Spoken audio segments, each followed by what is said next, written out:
Hello, good evening, everyone. Just the class will begin shortly.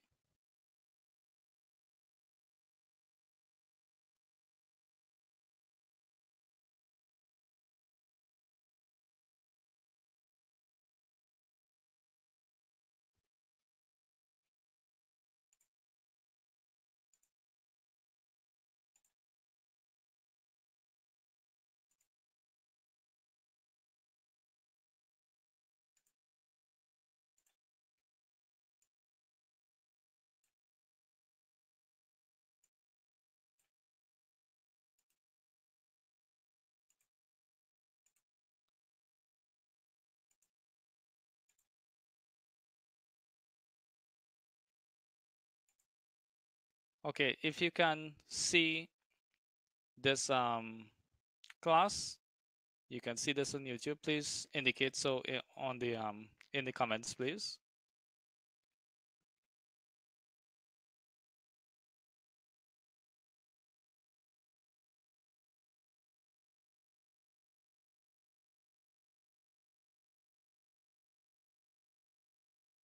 Okay, great, great. Thank you very much. All right, good evening, everyone. Welcome to day 4 of the 2019 CSEC Mathematics Past Paper Workshop. Tonight is going to be a long night. Even though we're just doing 4 questions in the functions, relations, and graphs, they're going to be a little tedious. Okay, so tonight for our motivational thought, I just want to encourage you to take care of yourself in terms of your health. Make time to eat, make time to sleep, and get a good night's rest. You would not remember if you don't sleep. Try to sleep properly every night. I know that's kind of hard to tell you all as students coming close to your exam. Whatever you're eating, just try to eat a balanced diet and eat some healthy food. Drink plenty of water. Limit the amount of sugar that you're using right now, and get a little time to make a little time to exercise, even 2 to 3 times a week. Nothing too vigorous. Don't go and break your foot playing football.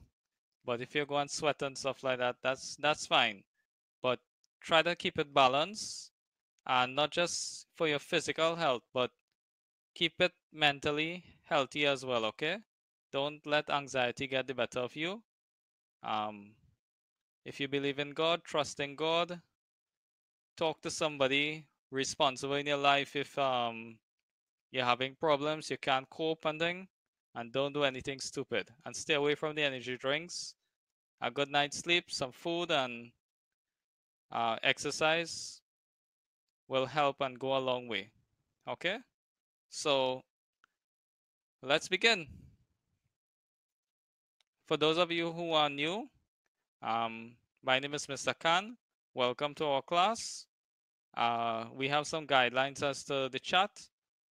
If I will not be able to attend to everyone's classroom questions, but I try my best to look at the chat and get a feel for it. So try to focus on doing the questions, putting answers in the chat, so I will know how much you're understanding and so on.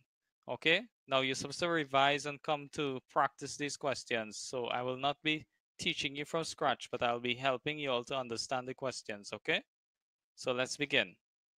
So we'll start with January 2019, paper 2, question 4.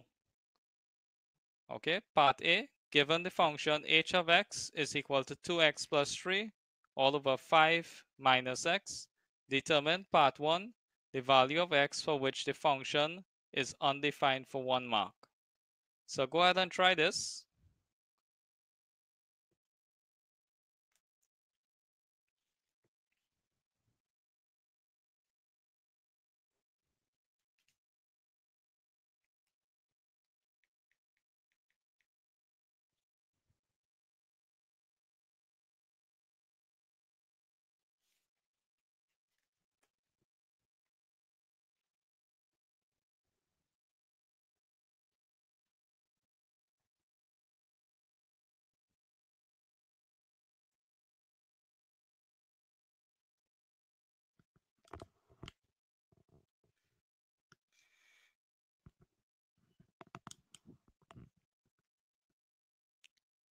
Okay, so when a function is undefined, what that means is that you're dividing by 0. And we need to find the value of x here that will make the denominator 0. So I will take the denominator here, and this is 5 minus x, and put it equal to 0. All right? So solve for the value of x here.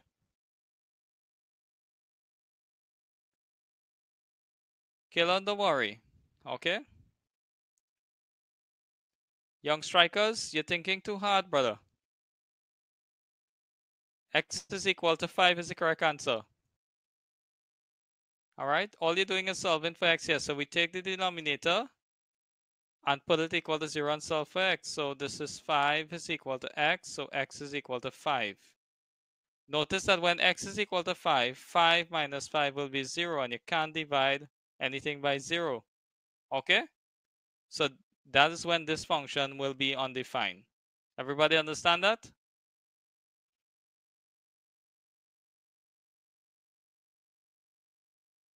Okay. I'm going to move on here to A part 2. They want you to write an expression for h inverse of x for 3 marks. So they want you to find h inverse of x. So this is h of x here. So find the inverse of this.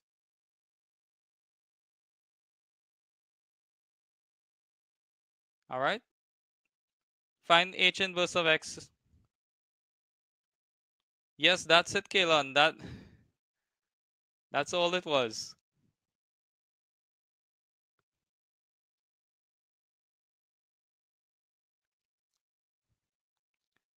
Amelie, whose account are you using that you're calling yourself Sherlan Greaves here?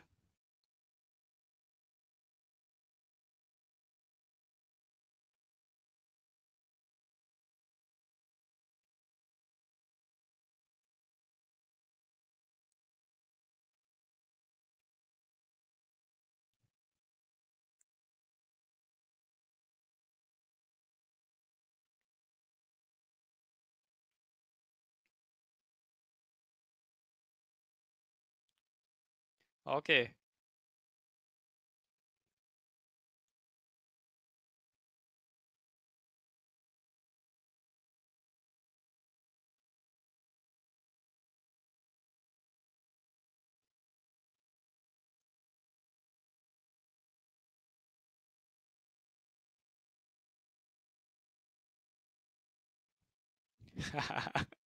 That's nice. Okay, so we have some answers coming up. Darian, let me tell you if you're correct. 5x minus 3 all over x plus 2, or 2 plus x. All right? A little mistake, Darian, don't worry. Okay? But that could be fixed, all right? It happens, even I make mistakes at times, all right? But you have the mere fact that you could show me that you could write that, it means that you know the working.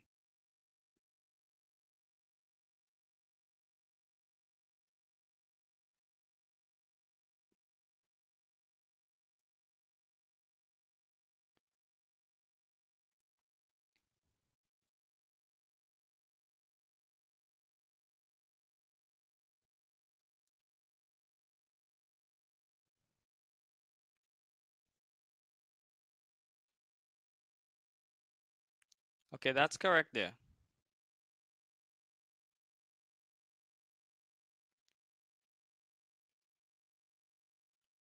All right, many of you seem to still be working, but I'm going to start the working here. So we have h of x is equal to 2x plus 3 all over 5 minus x. Now I usually write steps to these things, okay? So let h of x be equal to y. So h of x here, this will be y is equal to 2x plus 3 all over 5 minus x. And I will say here, interchange x and y. Excuse me. Thanks. Interchange x and y.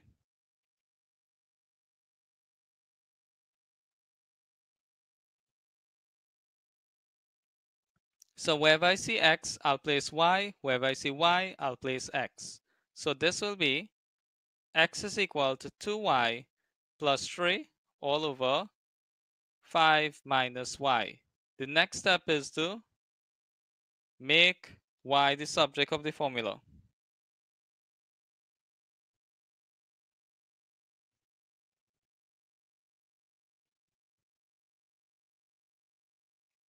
Okay, so I'll write here x over 1 is equal to 2y plus 3 all over 5 minus y. I put the x over 1 so I could cross multiply, okay?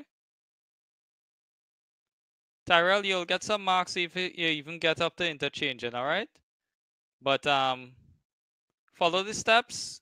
There are 4 steps, all right? And I'll go through it when I'm going back through the working. So we cross multiplying along the arrows here. So this is x multiplied by 5 minus y. 1 multiplied by anything is itself. So this is 2y plus 3. Expanding the brackets here. This is 5x minus xy is equal to 2y plus 3. Now, we want to make y the subject of the formula. So, I will place the terms of y to the right hand side and bring the other terms to the left hand side. So this has become here x 5x minus 3 is equal to 2y plus xy. So 5x minus 3 is equal to, I'm going to factorize out y here. So y is equal to 2 plus x. Y open brackets multiplied by 2 plus x. I'm going to divide here now by 2 plus x and divide here by 2 plus x.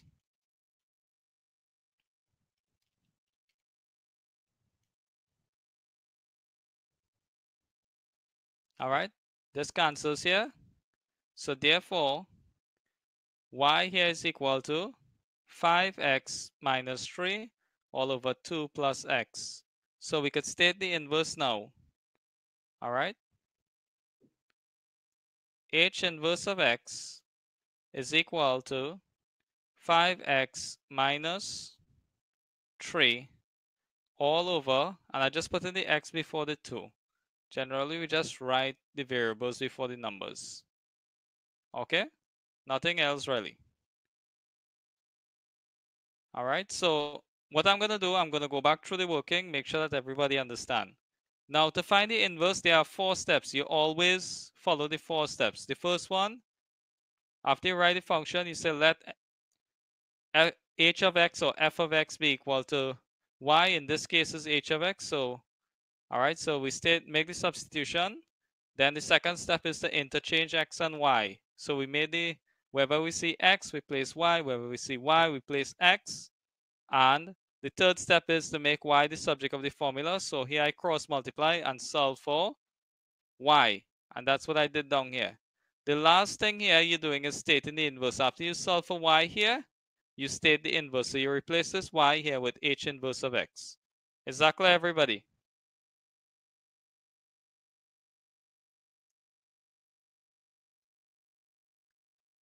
Can you type in the chat and tell me if it's okay? You all understand what I did?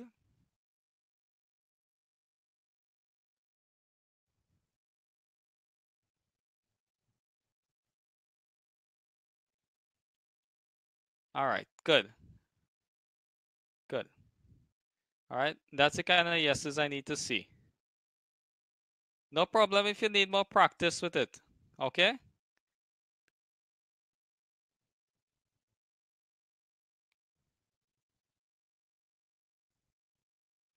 Okay. So this is B part 1. Using the graph, determine the gradient of the line for 2 marks. So I'm going to go back here to the graph. They want you to find the gradient of this line here. All right? Now what I would recommend here is that we locate this point P here All right, let me write it here.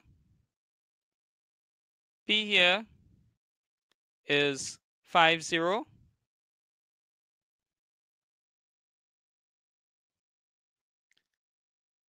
And the y-intercept here is, let me see, that's 2, 3, 4, 40. Well, not 40, 0, 4. My bad, all right? So you have 2 points here. Could you use them now and calculate the gradient, please? Amelie, you will have to look that over now, okay? I told you we have a lot of work to cover tonight. All right? So we use these 2 points. These were the easiest points to use. The x-intercept here and the y-intercept. The x-intercept here is 50. The y-intercept here is 0, 4. Okay? You could use any point on the line, but you realize these 2 points were the most easily identifiable points. Okay? The gradient you're supposed to be getting is minus 4 over 5. All right, Naomi, you're almost there. Check over your working, okay? Minus 4 over 5.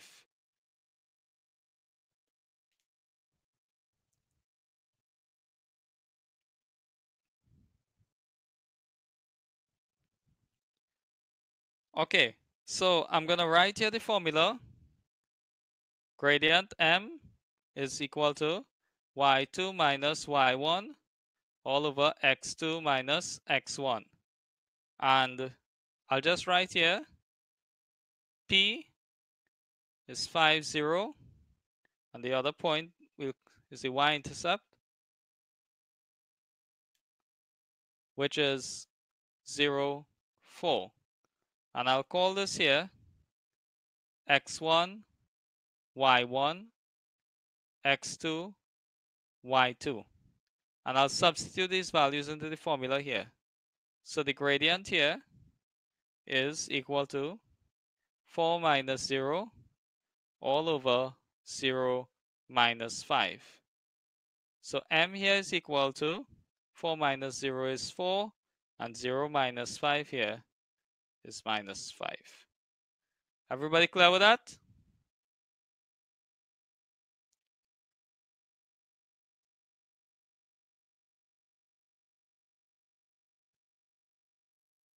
I'm seeing 10 persons. All right. It doesn't matter. You know, you could actually do an experiment. It doesn't matter who you call x1, y1 and who you call x2, y2. You know, if I had used the y-intercept here as x1, y1 and use p as x2, y2, you will actually get the same answer. Now, this is something I would do in class when I'm teaching, but we don't have time to experiment like that. But you could always, just for intellectual curiosity, you could go ahead and do it, okay? All right, so that's the gradient. Let's go to for B part 2. The equation of the line. So they want you to find the equation of the line. Now, I told you all you need to have, oh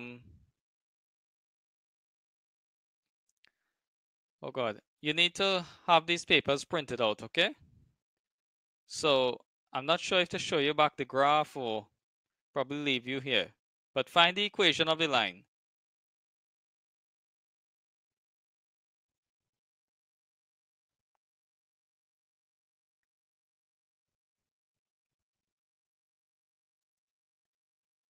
Bleach, that's the general form of the equation of the line. Y is equal to mx plus c. So what's the gradient? The gradient is m, right? And what's the y-intercept? Identify the y-intercept here, and which is c, and fix it up.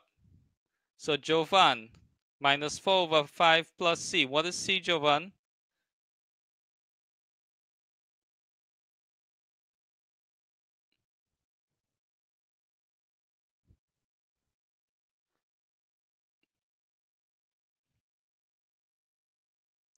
Nose. Jovan, let's go back to the graph. All right, when x is equal to 0, what's the value of y? Y is 4. So the y-intercept is 4. Okay? That clear with you, Jovan? C is the y-intercept, McQueen. The coordinate of this point here is 0, 4, but the y-intercept is 4. Okay?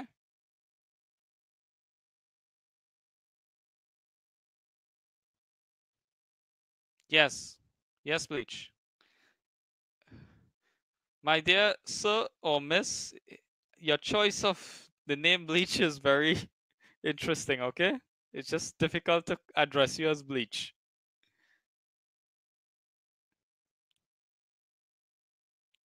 Not so much difficult, it's just hilarious, okay?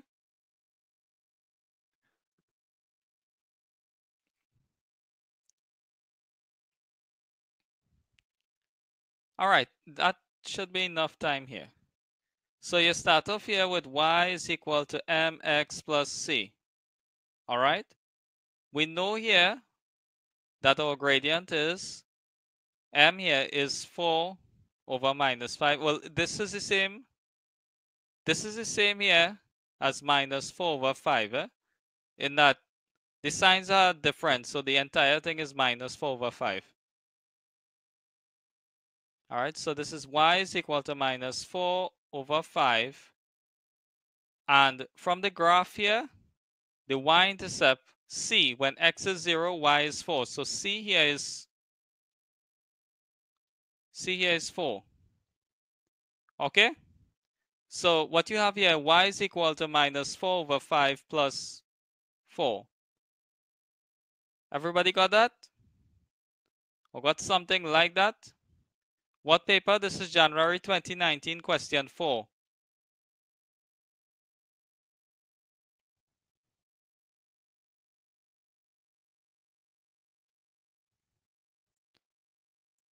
Okay, I'm just going to run it through again, just to make sure that you're all understanding this.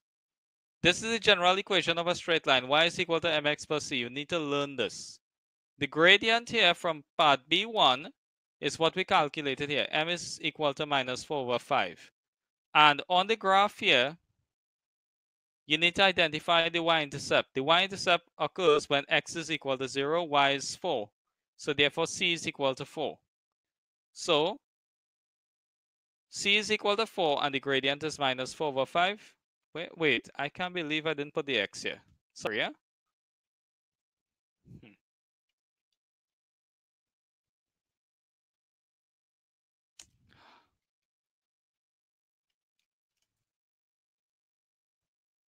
So this is minus 4 over 5x plus 4. Okay?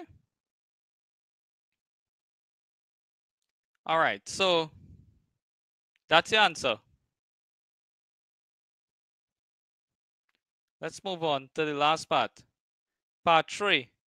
The equation of the perpendicular line that passes through P for 2 marks. So the equation of the perpendicular line that passes through P for 2 marks. So what I need you to do here is first find the gradient of this perpendicular line. Now I'll give you a little hint here. Remember that m1 multiplied by m2 is equal to minus 1. And we have here that m1 is equal to minus 4 over 5. So find m2 first.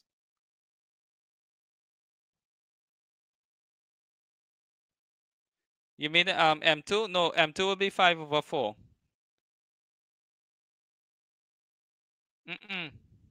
I'll demonstrate the working just now, okay? But I want you to try to do the math. No, Vanessa, you don't need to get the midpoint. You only find the midpoint when you're using calculating perpendicular bisector. So what happened is that you're confusing something in your knowledge there, which isn't your accustomed finding the equation of the perpendicular bisector. All they ask you to do is to find the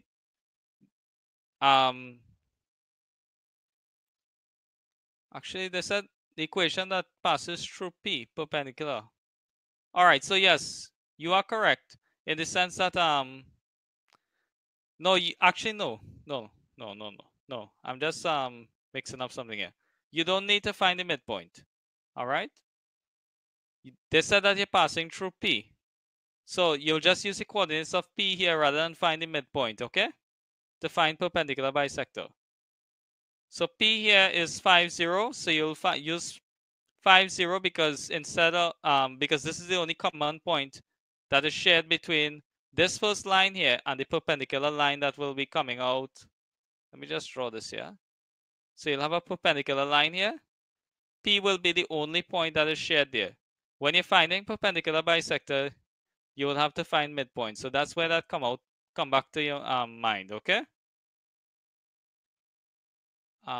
Carissa, don't worry, I'm gonna try to break it down for you, okay?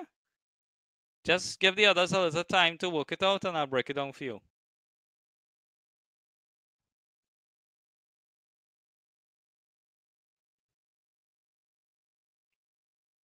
All right, so let's find here M2. So M2 here is equal to -1 all on M1. So what I'm doing here is substituting M1 into this equation here. M2 is equal to -1 all over -4 over 5. Now when we divide it by a fraction, we'll multiply by the reciprocal and these signs will become positive. So M2 here will be 5 over 4. Is that clear, everybody?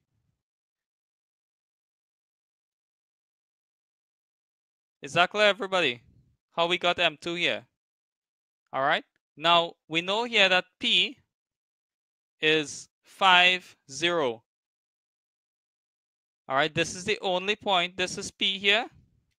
This is the only point that is shared between the perpendicular line and this first line here.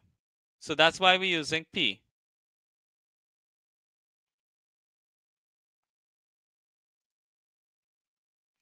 And the gradient here, M, is equal to 5 over 4. Now what I want you to use is the point gradient form of the equation of the line. Y minus y1 is equal to M by x minus x1, where this is x1 here and this is y1 here. Now this is a formula we pull out from AdMaths that sometimes teachers who teach AdMaths will bring it into math because it's a little easier to use this. The working is a little shorter rather than to find the y-intercept and then substitute it into y is equal to mx plus c, which is another method. But you could use this equation as well. This is something to memorize. Okay? So just substitute x1, y1, and the gradient into this and solve and make y the subject of the formula. All right? And you're cool to go with this because in this case, you don't have to go through the trouble of finding c and then substituting into y is equal to mx plus c. All right? But I'm not stopping you from doing that working. If you're comfortable with that, you do that. Whatever you're comfortable with, whatever your teachers would have teach you, and if that would make you happy, it's easier for you, you go ahead.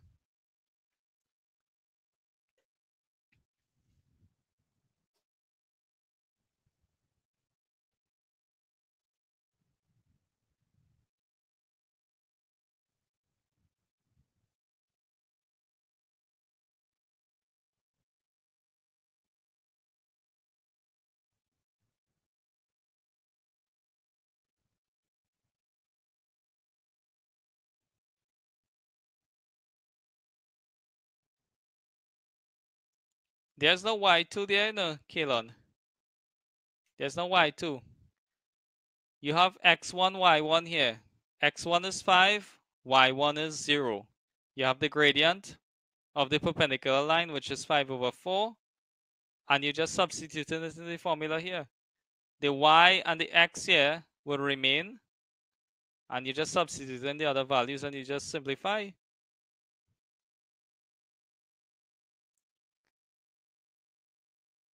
Bleach, the 25/4 is minus 25/4. That's the y-intercept. Okay? But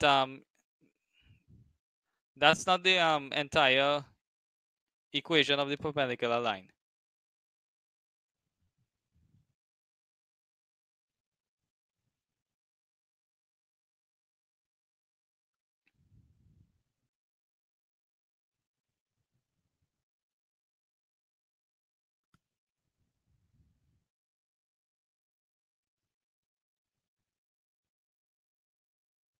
Yes, you just need to substitute anomaly.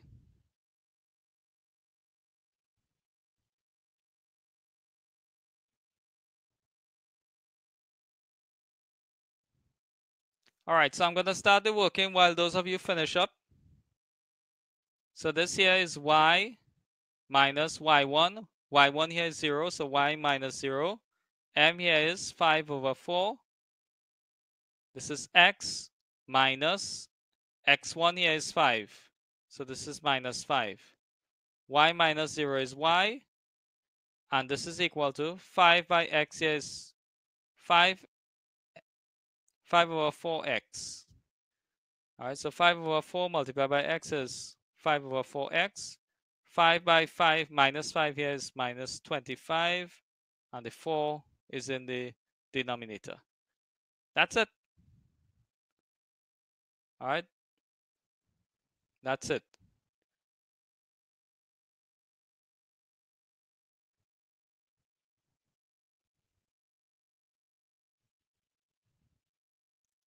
Y'all getting that? Anybody got that?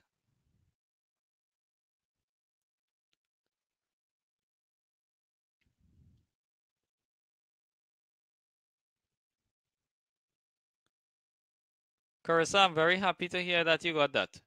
Duki, what's going on?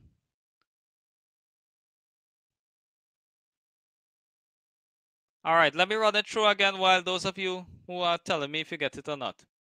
All right, so you start off here. To find the equation of the perpendicular line, we need to find the gradient of the perpendicular line. And you see this m1 multiplied by m2 is equal to minus 1. You need to learn this. You need to learn this. This is a relationship between perpendicular lines that you need to know. All right, CSEC don't give you this in a formula sheet. You need to know all the coordinate geometry formulae. All right, we know that the gradient of the first line is minus 4/5. So making m2 the subject of the formula, the m2 is equal to minus 1 all over m1. And I substitute here for m1, which is minus 4/5. The signs here are the same, so this will become positive. And I'll multiply by 5/4. So I just simplify it one time, okay? Because anything multiplied by 1 is itself.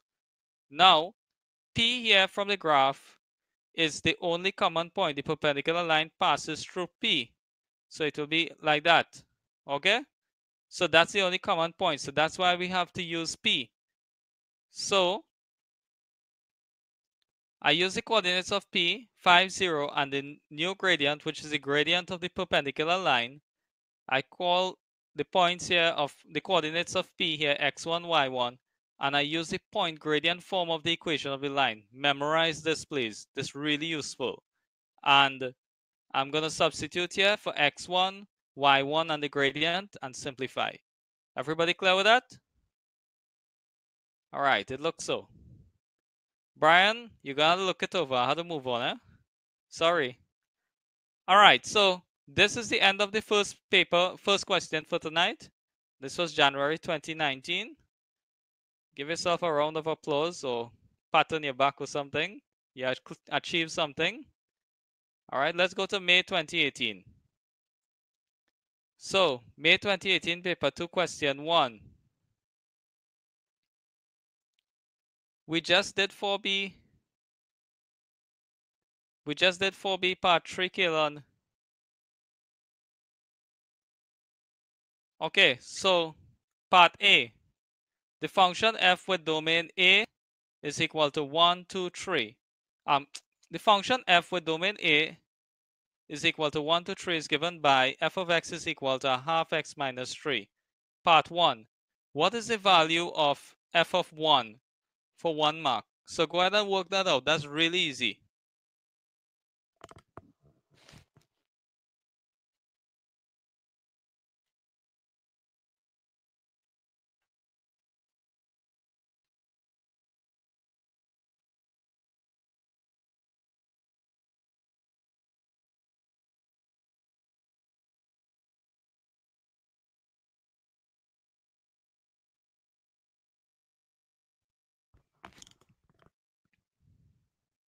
Okay, I'm seeing some 2.5 answers. Those are wrong. It's minus 2.5, okay?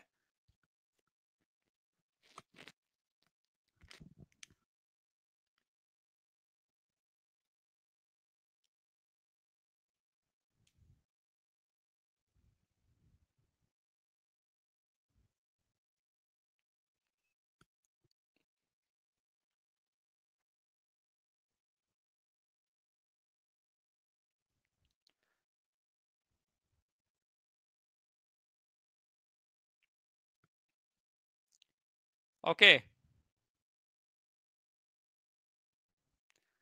So what I write here, I'll write here f of x is equal to a half x minus 3. So we want to find f of 1. So f of 1 is equal to a half multiplied by 1 minus 3. So f of 1 is equal to half multiplied by 1 here is a half minus 3. So f of 1, a half minus 3 is minus 2 and a half.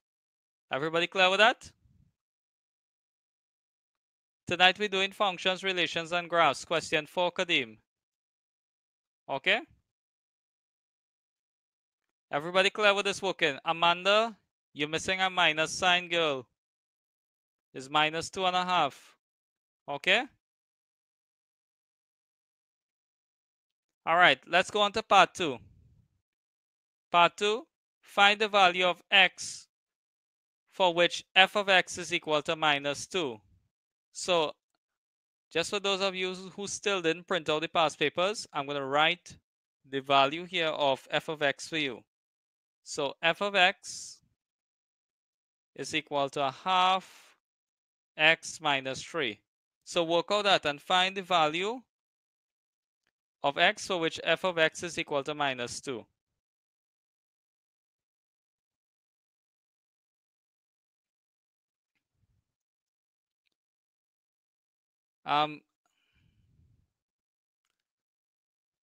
Amelie, it's not minus 4.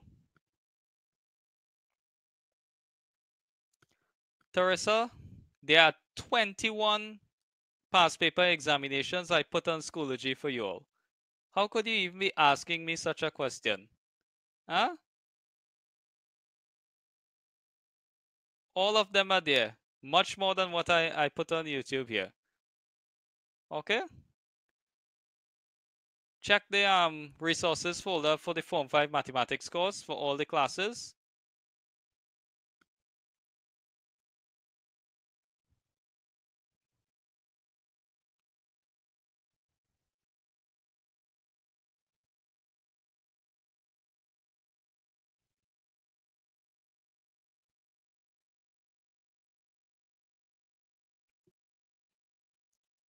I don't understand how you're getting this minus 4. Now, let me work this thing, alright? Alright. So, we start off here with f of x is equal to a half x minus 3. And we know that f of x is equal to minus 2. Now notice this very carefully. This is the function, all right? And we want to find the value of x that has a value. When you substitute that value of x, you will get minus 2. So what I'm going to do, I'm just going to equate these two. Let's call this equation 1 and equation 2. So equating equation 1 and 2. So that I just write it like this so you could see. So here minus 2 is equal to a half x minus 3. Could you solve this for x, please? Solve this for x, please.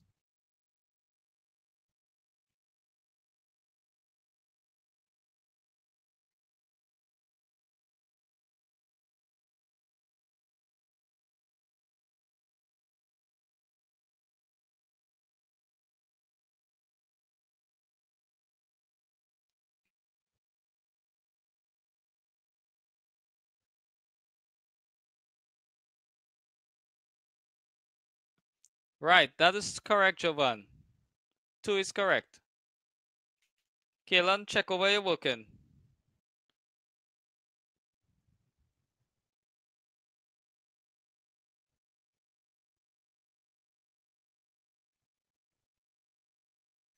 Well done, Leah. 2 is right.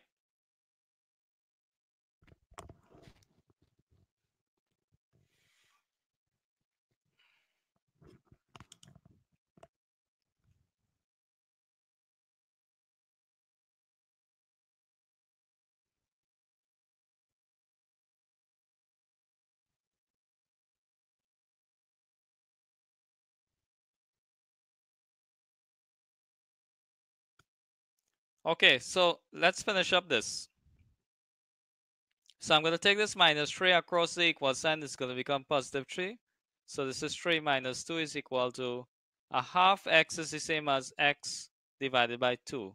So 3 minus 2 here is 1. And this here is x over 2. I'll put this over 1 and cross multiply. 1 multiplied by x is x. And 1 multiplied by 2 is 2. So x is equal to 2. Is that clear, everybody? I'll go it over again. Make sure that everybody gets it, okay? So we know that this is a function they gave us. F of x is equal to half x minus 3. And we want to find here the value of x for f of x is equal to minus 2.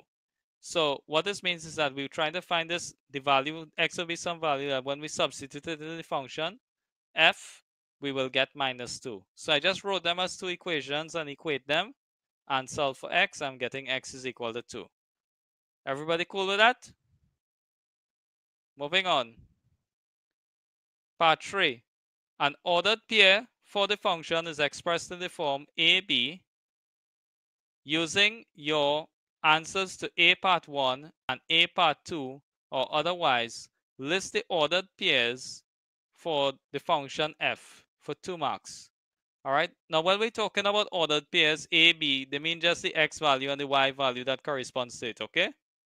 So list the ordered pairs for this function. Now let's go back to the question here so you wouldn't make no mistake. What is the domain for this function? 1, 2, 3, right? So what is the value of, what's the value, the y value, or the f of 1 value? What's f of 1? Find what's f of 2, find what's f of 3. So what you're going to write out here is 1 and whatever the value of f of 1 is. 2 and whatever the value of f of 2 is. 3 and whatever the value of f of 3 is. That's what they're asking you for. Is that clear? Is that clear, everybody? We found here f of 1 in part 1.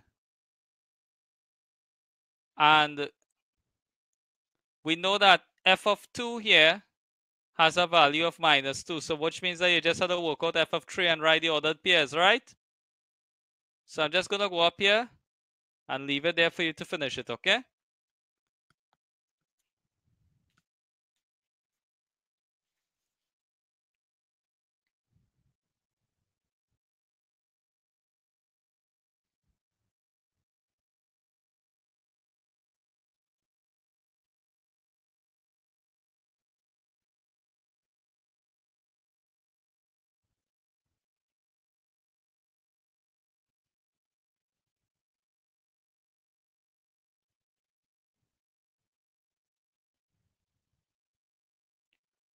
Yes, f of 3 here is minus 1.5. That's correct, Brittany. Okay, so now write the ordered pairs. Using this information here, just fill them in. And you have here what you need, okay?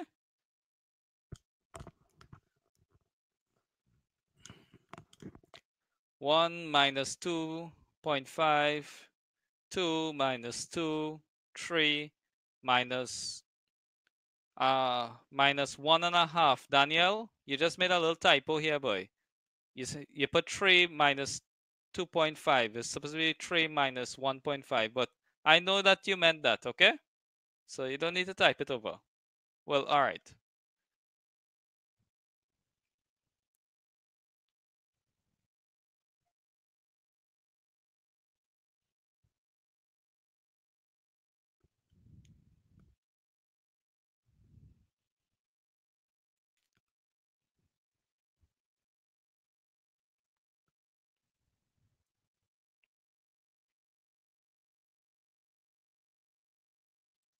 I'm going to leave it for the others to finish. When you finish, just tell me, please.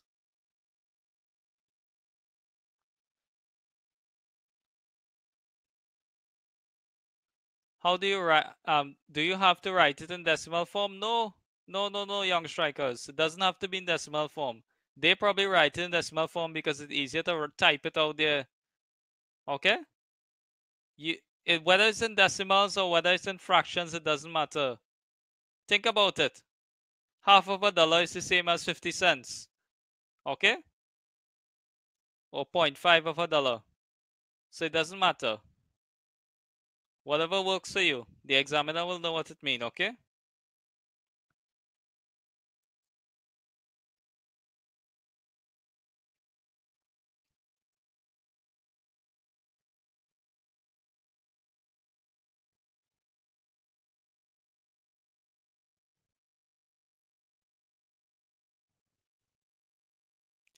Bleach, you found f of 1 already. You didn't need to go through no equating anything. It's just we had to find the value of x that will give minus 2. Okay? Okay, good. So let me go down here to part 3 and write out this, right?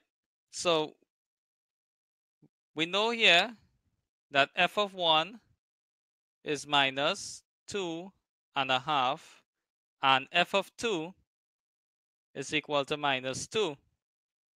And they gave us the function f of x is equal to a half x minus 3. So we need to find, we have f of 1, we have f of 2, we just need to find f of 3. So f of 3 here is equal to a half multiplied by 3 minus 3. So this is equal to, half of 3 is 3 over 2 minus 3. 3 over 2 minus 3 is minus 3 over 2, or minus 1.5. Excuse me. Excuse me. Huh? All right, so we're just gonna write this out now. The ordered pairs are 1 minus 2.5, 2 minus 2, and 3 minus 1.5 or 3 over 2. Anyone you want to write it as, okay?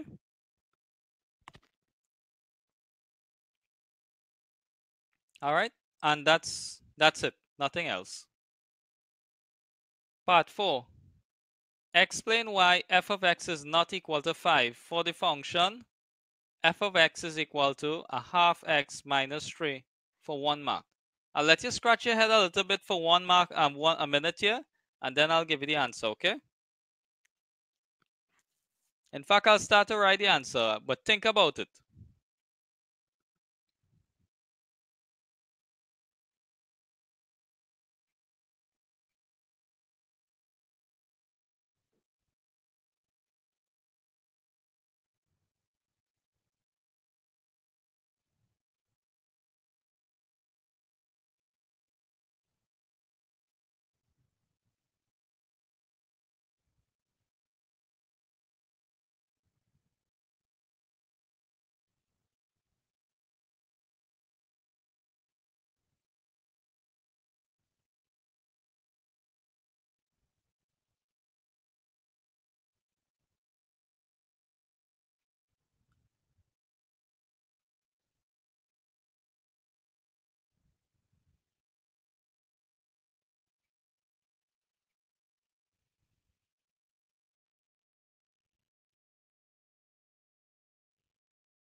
Okay, so they ask you to explain why f of x is not equal to 5 for the function f of x is equal to a half x minus 3.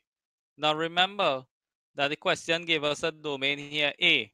A is 1 to 3. And you notice here, in part 3 here, when we wrote the ordered pairs, do you see 5 as the y value here and here and here? You don't see no 5. Okay? So therefore, 5 is not part of this range. So therefore, there's no f of x is equal to 5 here. Is that clear?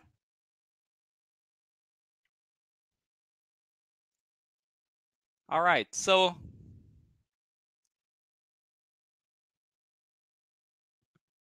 we have some inequalities to solve. All right, so work out part A. And I'll give you some guidelines for part B. Well, here, let me give you some guidelines one time so you'll have an idea of what's going on. Usually, I recommend that the students bring the x values for the inequality to the left-hand side. In this case, for part B, I want you to leave it on the x on the right-hand side and just work it as is. Because I want you to notice here carefully. Watch A here. 3x minus 1 is less than 11. You see, 3x minus 1 is less than 11. So the solution of this inequality will be used in part 2 here to solve this part of the double linear inequality. And the same way here, 2 is less than or equal to 3x minus 1. You seeing this here? So just solve them for whatever side x is there and just work them out. Tell me the values of x. Tell me the inequalities there.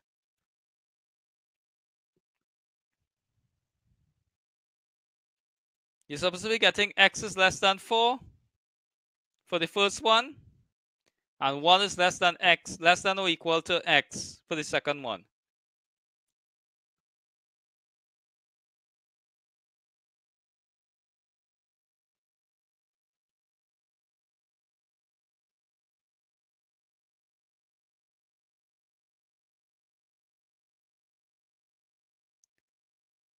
Welcome, Kandat, to the stream.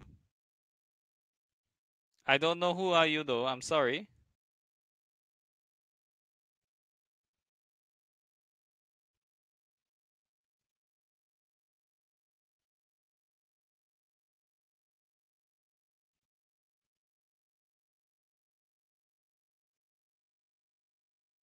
Oh, Rain LaRode. Welcome, Rain. You're very late. I don't even know how you're so late.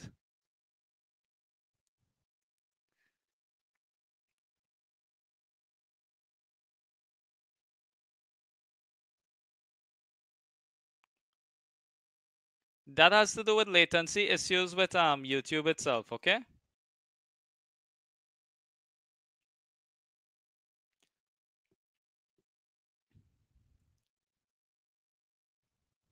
All right, so let's solve here for x. This is 3x, and take this minus 1 across the inequality. So this is less than 11 plus 1. 3x is less than 11 plus 1 is 12. Divide by 3, divide by 3. X is less than 4. Now remember, we could divide with inequalities when we have positive coefficients. Okay? So x is less than 4. Work out the second one, please. Remember, just leave the x on the right-hand side in this case, okay? X is not equal to 1, Jamie. 1 is less than or equal to x.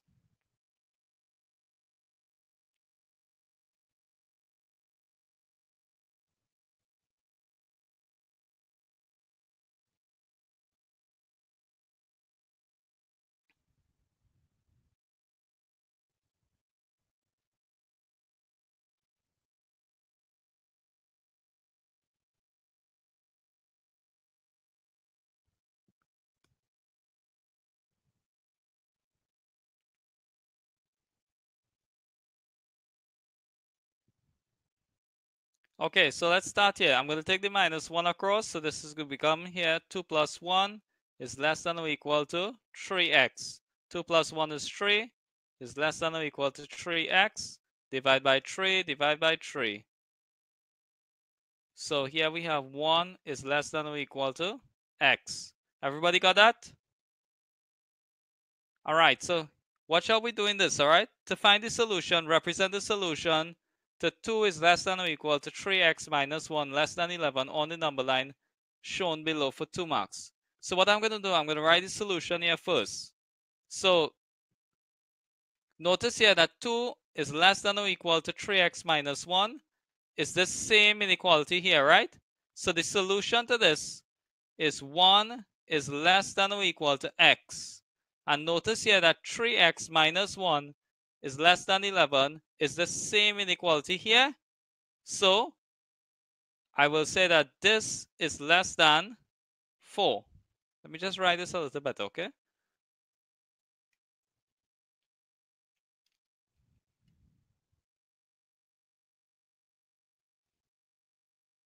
Okay. All right, so that's the solution there. So now let's plot it. Now, when we have less than or equal to, it's a solid dot, all right? And let me look carefully. This is 1. So we're going to draw here a solid dot or a shaded dot, okay?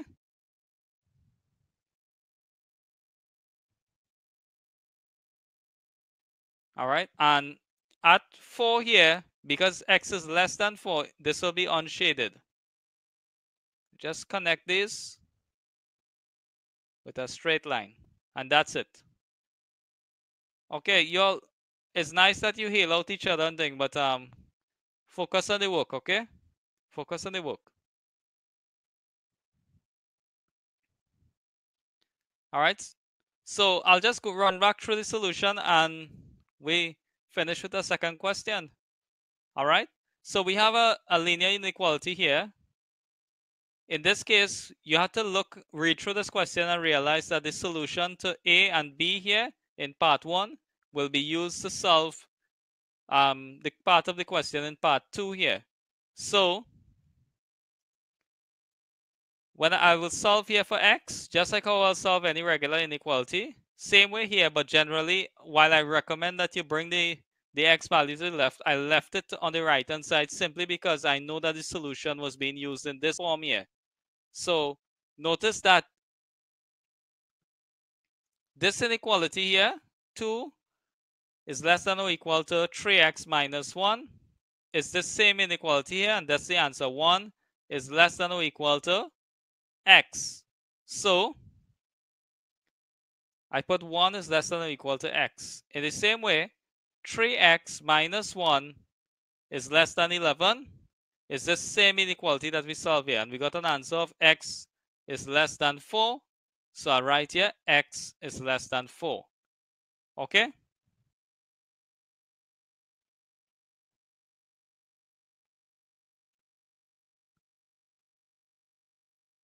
Okay. Listen. Bleach, you're new right now, okay?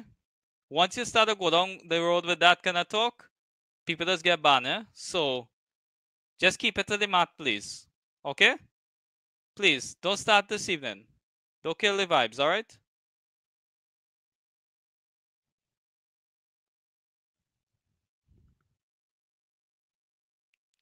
Alright, so 1 is less than or equal to x. This sign here, less than or equal to, means that it includes 1. So we have a shaded dot. Whereas x is less than 4 is an unshaded. Alright, there's no direction sign right now, okay? We're just showing a range of values of x. Okay? Alright, people. We just finished with May 2018 question 4. I don't know, congratulate yourself in some way. Alright? Well done. So we halfway through the class, and we're just on the hour mark of the class as well. Yes, it's just connected because it's showing a range of x values. It's not showing a direction in any way. Okay, Leah? That's it. All right. January 2018. And I'll be honest with you all. This question was something else. All right.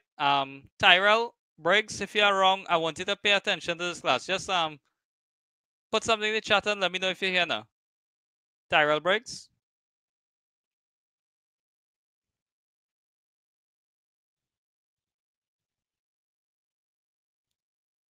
All right, so January 2018, paper 2, question 4.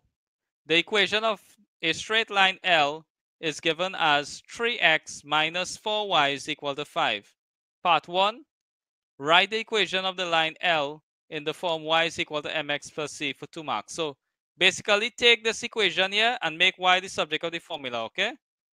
Tyrell, why I call you out here is that remember when we were doing the question ones, the May 2018 question one with the economics question, and basically what they did, they take linear programming and throw it in the concept of linear programming in the sense that writing inequalities, all right, and throw it in the question one. And you were asking, well, so how could you prepare me for such a question like this? And I told you that I really couldn't, because what you had to do was they teach you, the syllabus does ask us as teachers to teach the linear programming, and what CXE tested was your ability to take your knowledge of the linear programming and just knowledge of plotting inequalities and just reading and writing inequalities and apply to that particular question. But I just found the question to be mean because for students, now question one is a question for the weaker students. Make sure and at least let them pick up some marks. Why do them that? Okay? All right, Tyrell?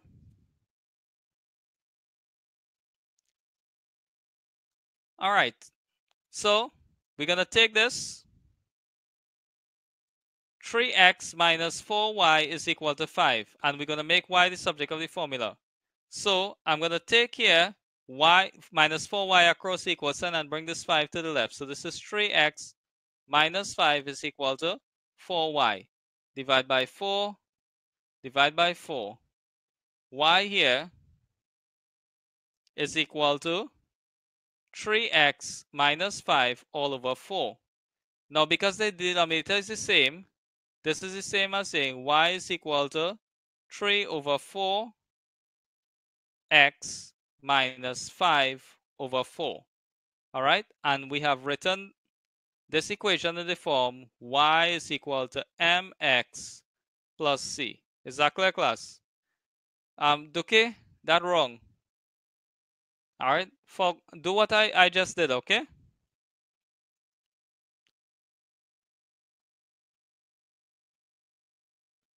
Sherry, that's correct.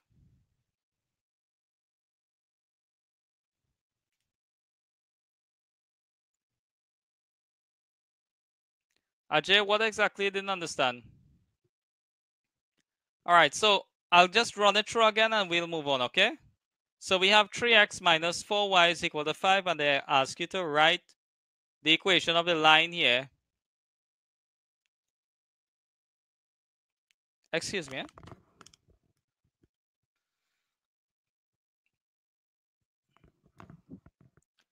Yes, Rain, if you leave the 4y, it's wrong because you need to put it in the form y is equal to mx plus c. So we start here with 3x minus 4y is equal to 5. And we take the minus 4 across the equal sign and take the 5 across the equal sign here. All right, so I'm dividing both sides of the equation by 4.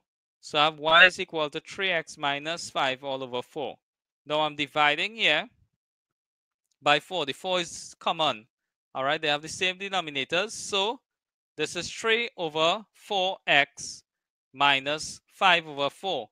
And they asked me to write it in the form y is equal to mx plus c. So you can see y, m is 3/4, x here, and c is minus 5 over 4. That should be straightforward to everybody, okay? You had y is equal to minus 5 over 4 plus...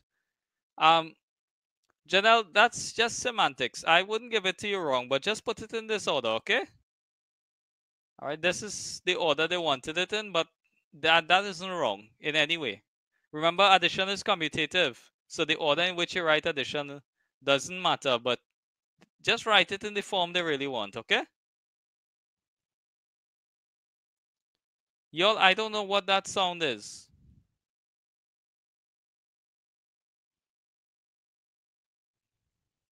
I really don't know what that song is, okay?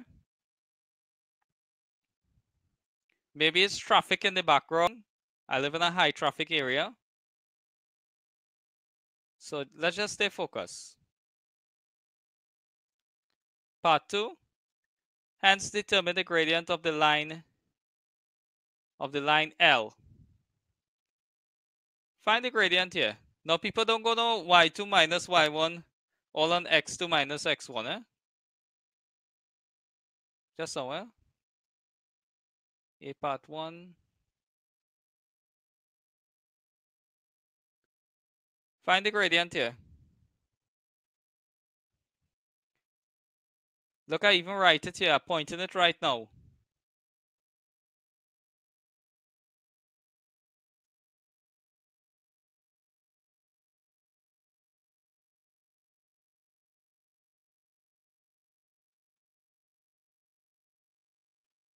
So the gradient is 3/4. That's correct. All right. So what you will write here is y is equal to 3 over 4 x minus 5 over 4. Okay? And just as how I wrote y is equal to mx plus c, you know that the gradient is the coefficient of x, so the gradient here is 3/4. That's it. Amelie is not 3/4 x, 3/4. Okay? Yeah, this is straightforward. I'm moving on. Part 3. The point P with coordinates R2 lies on the line. So which means here that R is the X value, right? And 2 is the Y value. Alright, so I'll write here X, Y, because that's how we write coordinates, always X, Y. Alright, so determine the value of R. And remember that we found the equation of the line here. Alright, so use that information, please. Y is equal to 3/4 x minus 5.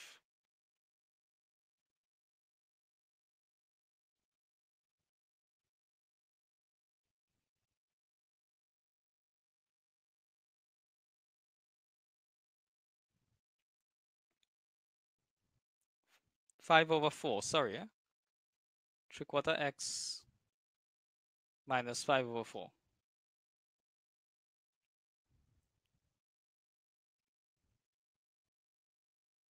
Alright, so that's the equation of the line. Use that as well as this information here and solve for R.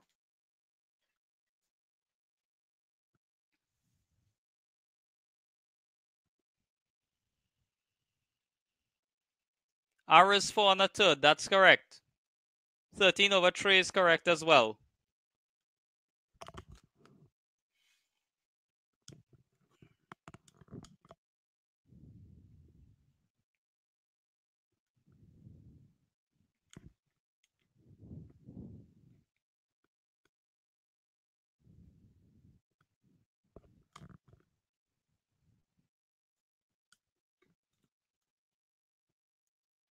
That's good, Jamie. That's correct. So whether you have it as a proper fraction or improper fraction, it is correct, okay?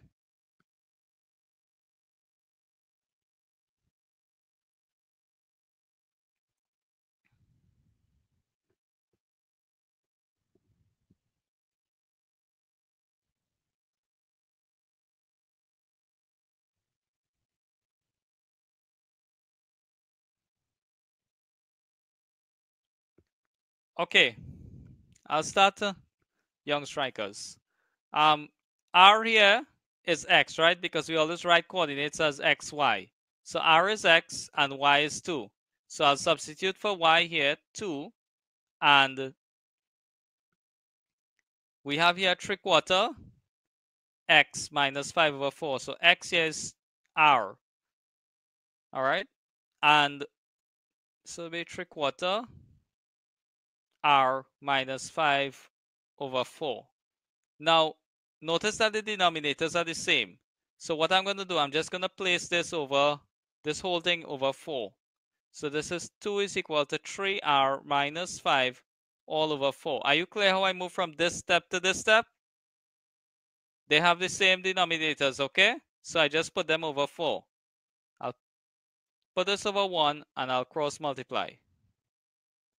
4 multiplied by 2 is 8. 1 multiplied by anything is itself. 3r minus 5. And I'm going to take the minus 5 across this equal sign. So this will become 8 plus 5 is equal to 3r. I'll come up here.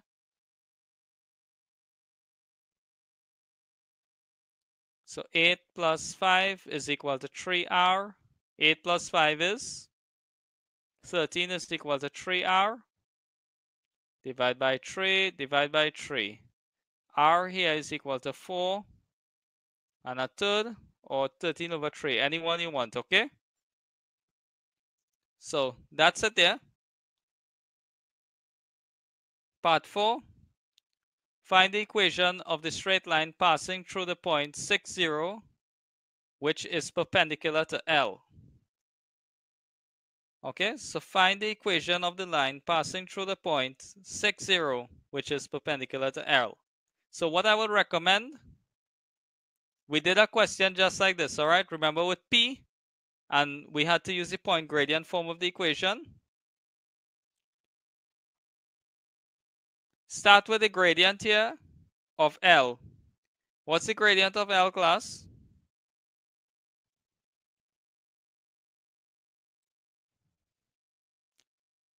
What's the gradient of L here? 3/4. So start with that. So you know here, for perpendicular lines, we know that M1 multiplied by M2 is equal to -1. And you have M1 is equal to 3/4. I want you all to find for M2, class. Find for M2.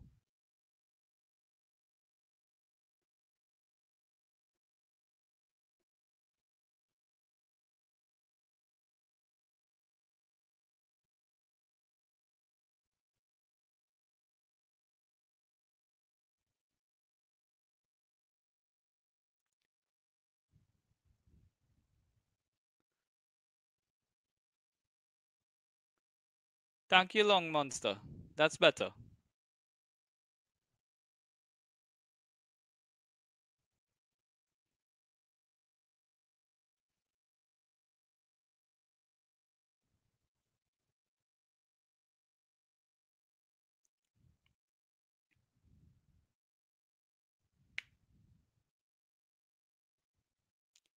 So we have here M1 is equal to, M2 is equal to,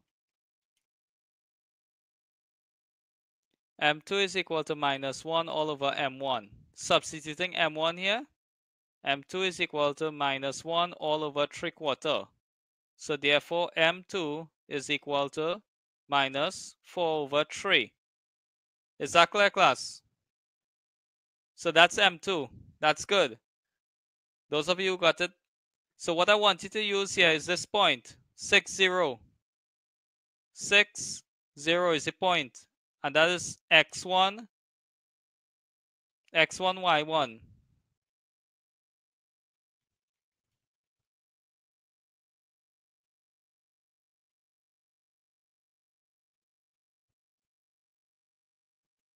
And your gradient here, m, is -4 over 3. And I want you to use the point gradient form of the equation. Y minus y1 is equal to m by x minus x1. So go work it out, please. How I get the 4? Naomi, this is the gradient, right? 3/4.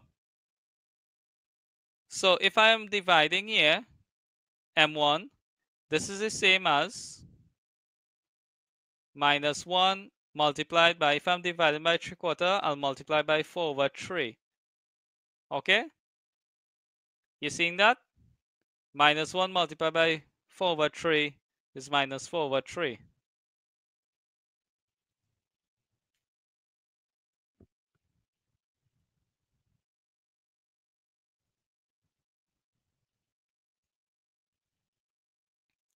Y is equal to -4 over 3 x plus 8 is the correct answer.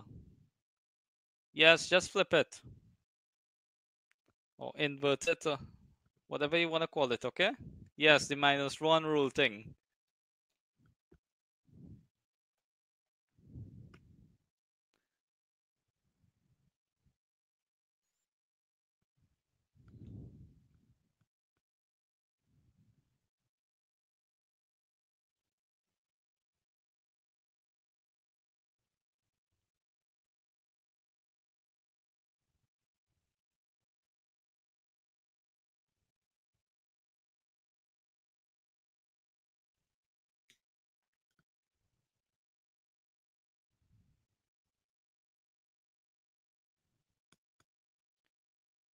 Okay, so y minus y1 here is 0, and m here is -4/3.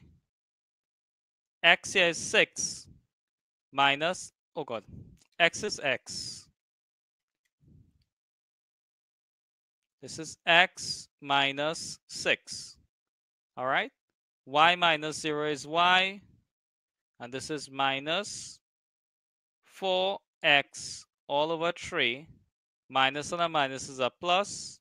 4 multiplied by 6 here is 24. 24 over 3. So y here is equal to -4 over 3x plus 8. Everybody clear with that? All right, so just let me run through. You're starting with the gradient of the first line, L, and for perpendicular lines, we know that the relationship here, m1 by m2 is equal to -1.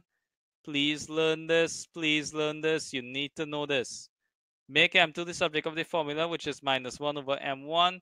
Substitute m1 into the equation and find m2. m2 is -4 over 3. Now I'm going to use the point that the line is sharing with the perpendicular line, which is 6, 0. So we have here x1, y1, and m here is -4 over 3. And we're using the point gradient form of the equation of the line. And we substitute in for y1, x1, and the gradient. And we're solving and we're getting down that. Everybody cool with that? Now I hope that when you all do these questions, you go home and try to do them again, because for yourself, to see if you really understand, okay? All right. So, this part of the question, usually I would let you all do it, but I'm going to do this part of the question, okay? I'm going to do this part of the question because I really want you all to understand the explanation, and I don't want to, I might spend about 20 minutes just trying to explain this to you if I have to let you all practice this alone. All right, maybe more. So let's go through this. This is a bit of a challenge. So let's start here. Part 1, draw the straight lines x plus y is equal to 10 and y is equal to 0 and y is equal to x on the grid for 2 marks. So this is a grid or the graph here. All right?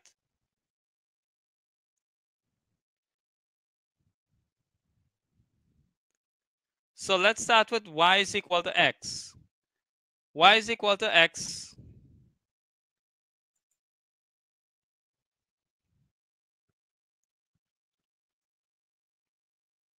is this graph here.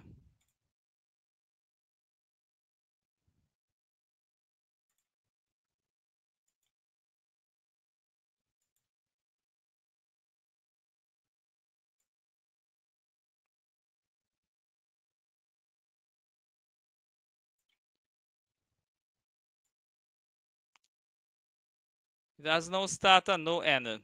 These have infinite endpoints. Okay? In the sense that for all values of x is equal to y. Okay? Now, this other graph here, x plus y is equal to 10. What you need to do, you need to take this here. Let me just get back my block.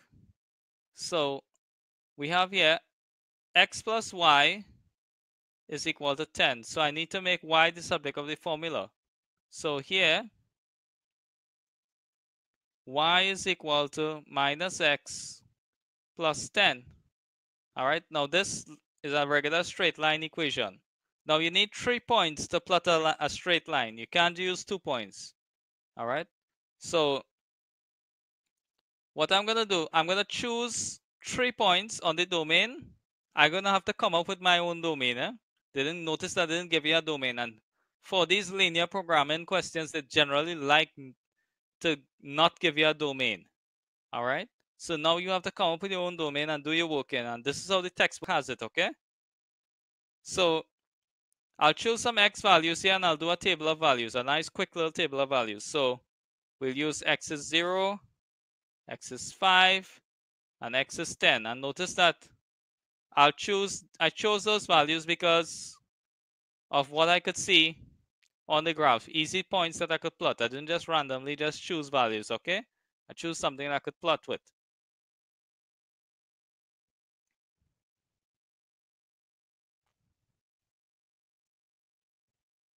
All right, now remember, for those of you who I taught sometime, you would take the function and break it up. So here will be minus x, and here will be plus 10.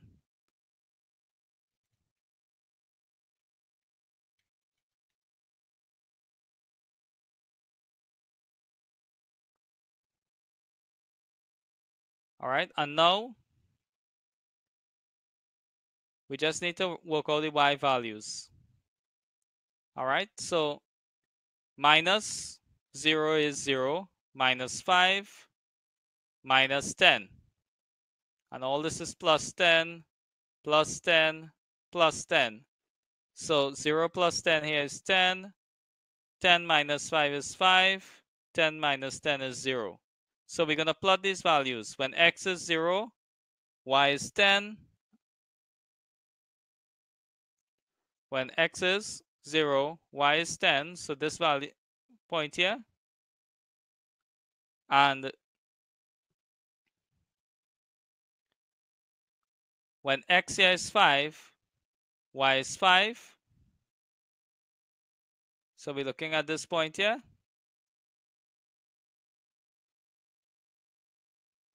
And when x here is minus 10, y is 0. So this point here. Now, remember that I just chose a domain to draw a straight line on this graph, but it didn't give you a domain. So this line here will pass through these points and continue infinitely, okay? So I'm going to draw this here in red.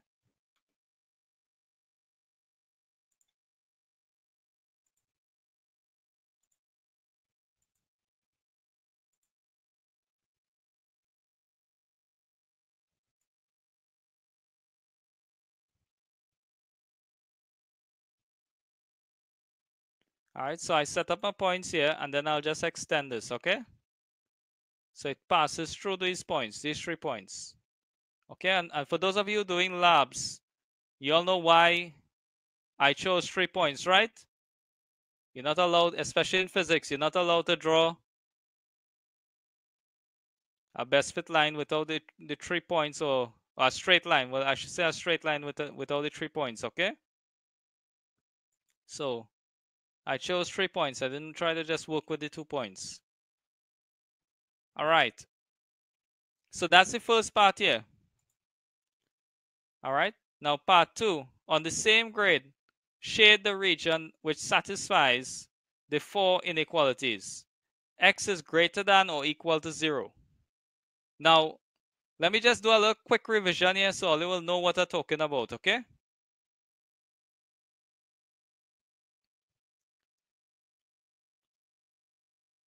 For horizontal lines, above the line is always greater than. Below the line is always less than. For vertical lines, to the right-hand side is always greater than. To the left-hand side is always less than. For lines with positive and negative gradients, think about this like a hill. Either you're walking up and down. If you're walking on this side here or this side here, you'll be upright, right? So you'll be greater than the hill. Okay? And if you're on this side here, or this side here, you're walking upside down, so you're less than the hill. Just remember that mentally, okay? I know it's just a mental analogy. And just remember, when it's greater than or equal to, you have a solid line. And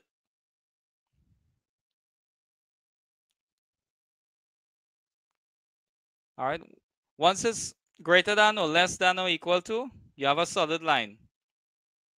And when it's less than or greater than, we have a broken or a dashed line, okay? Just remember this, okay? So now, what we need to do here is to plot the line x is equal to 0, and then look to the right hand side of it. The line x is equal to 0. All right, because it'll be greater than on the right hand side. You seeing that from here? This is greater than. So you come here, the line x is equal to 0. This is x is 0 here, and x is equal to 0 is a vertical line. It's the y-axis. So I'm going to plot this y-axis here.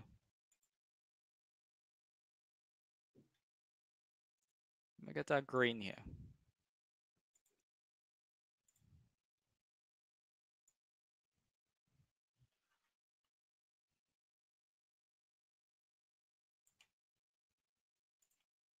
Okay, so that's the line. Excuse me.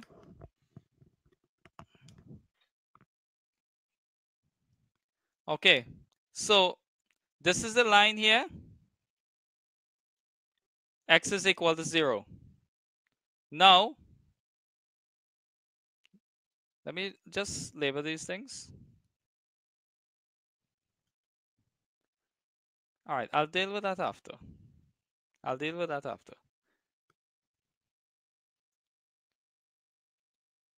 Y is greater than or equal to 0. So what we have to do here is to plot the line y is equal to 0.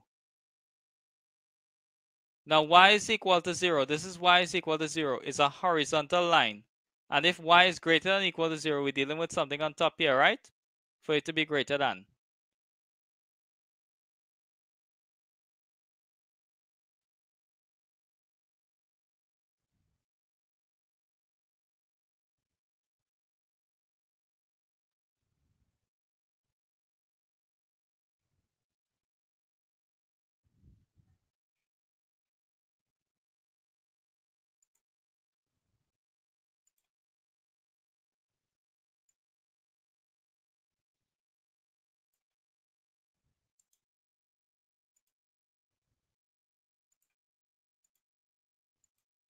Okay. So that is the line y is equal to 0. And above here will be y is greater than 0. Now, we already plotted here in part 3 this line x plus y is less than or equal to 10. We plotted that line here. This is this line here. Okay? That's the line that we plotted the 3 points. All right? And the last line that they want us to plot here is x is greater than or equal to y. So what I'm going to do, I'm just going to rewrite this. X is greater than or equal to y is the same as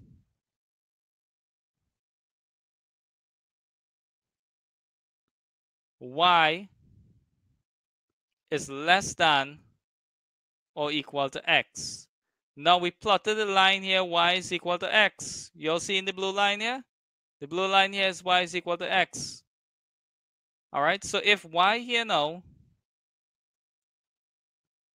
y is less than or equal to x, all right, this is a line with a positive gradient, so we're dealing with something that is below it. So what the question asks us, on the grid, shade the region which satisfies the 4 inequalities. So let's start and go through it.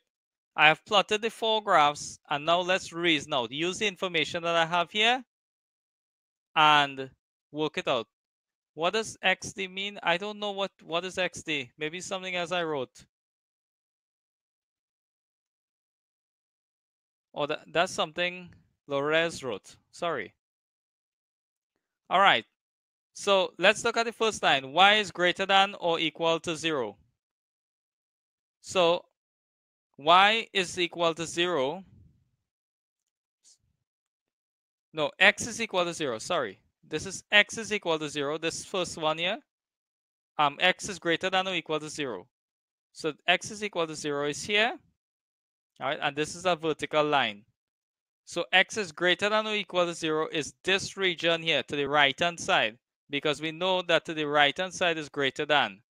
All right. So we will only confine our attention to the right hand side of the line x is greater than or equal to 0. So we started to narrow down the region. All right. The next thing, y is greater than or equal to 0.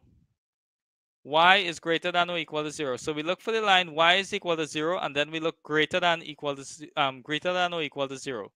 So y is equal to 0 here. This is the yellow line, this horizontal line. Now we know that for horizontal lines, it is greater above. But we know that we're not counting here, the left-hand side here. We're only dealing, the common region is this side so far.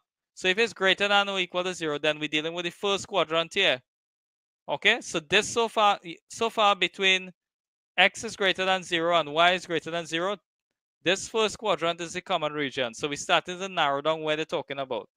Now, x plus y is less than or equal to 10. We know that this red line here is the graph that we plotted for x plus y is less than or equal to 10. Think about a hill. If it's less than, then it's below the hill, right? If it's greater than, it's on top of the hill. So we're talking now, in the first quadrant, we're looking at this big triangle here. All right, under the red line, between the green and the yellow. That's the shaded region, the common region so far between the three of them. So let's deal with the last one now. X is greater than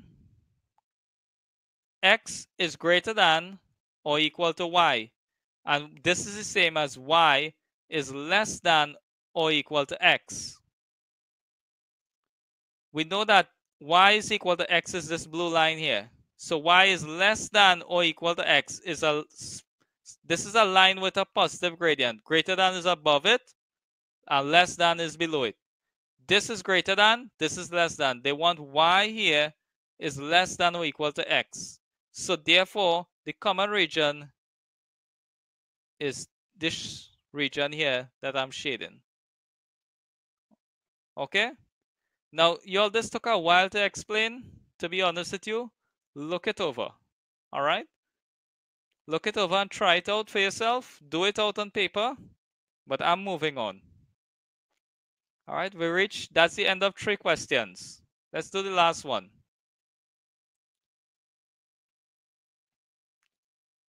May 2017.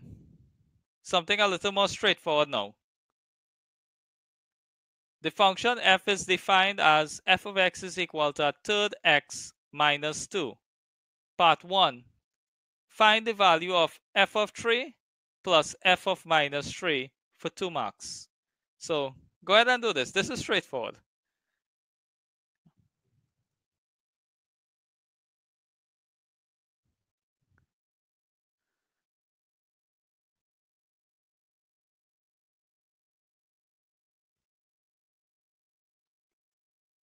Oh.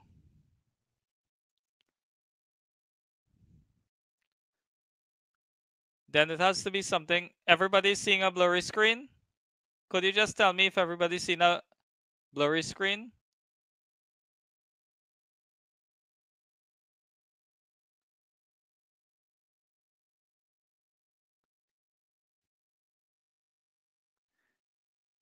All right, if some people are not seeing a blurry screen, it was blurry, then probably there was a little bandwidth issue.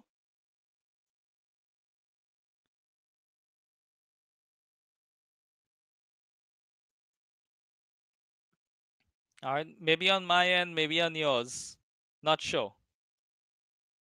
Okay. The answer of f of 3 plus f of minus 3 is minus 4. Those of you getting minus 5, check over your working, please. Daniel, just check it over. Daniel White.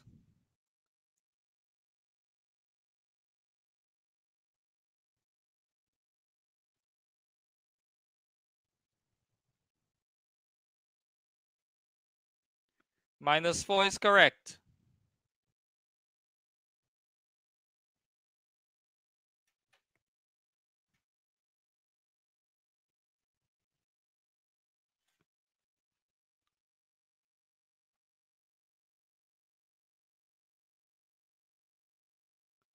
Nikolai, why are you carrying a different name on YouTube?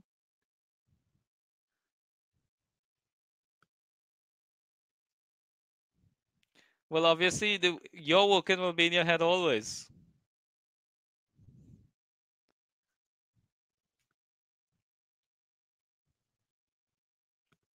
-4 is correct.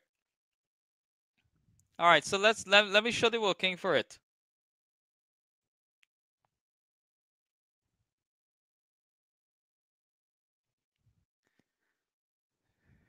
I'm teaching you advanced and I don't know that. All right, Nikolai.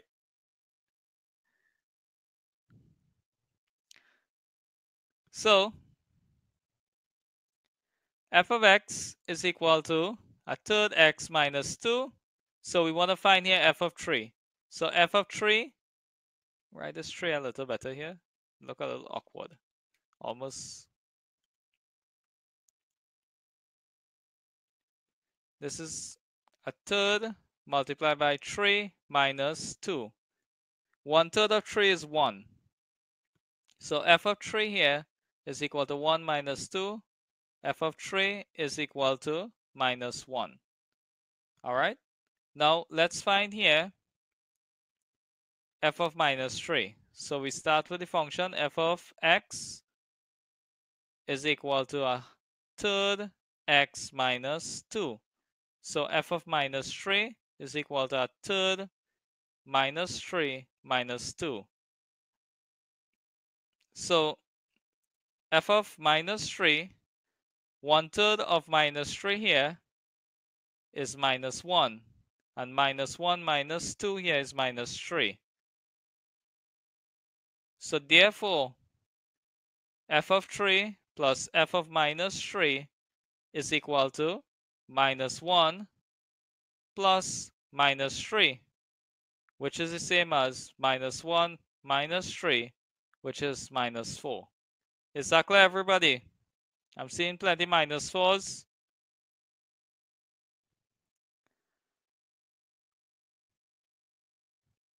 All right, I'm going to move on here.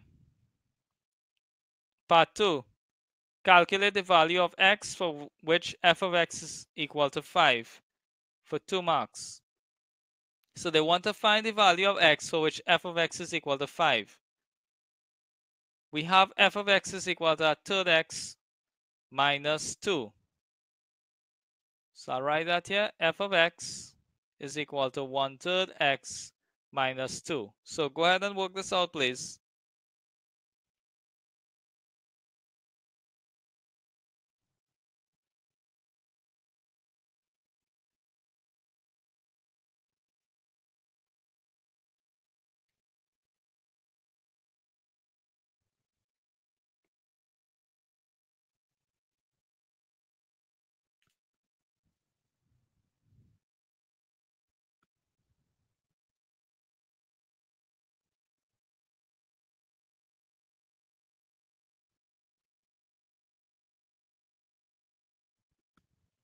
Access 21 is correct. Vanessa, Young Strikers, Nikolai. No, Amanda, check over your working. Check over your working. Keelan, check over your working. 21 is correct. Access 21.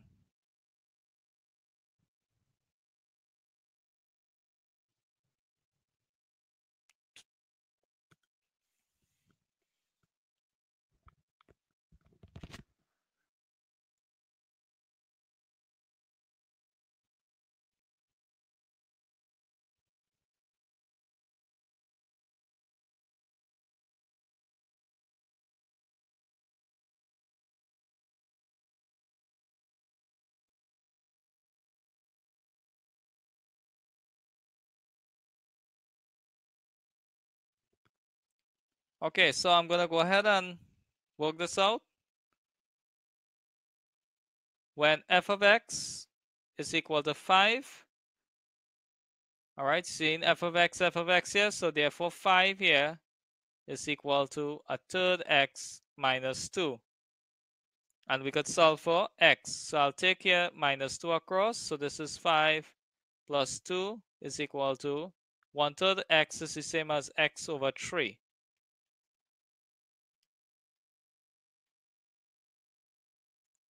Five plus 2 is 7. So 7 is equal to x over 3. Put this over 1.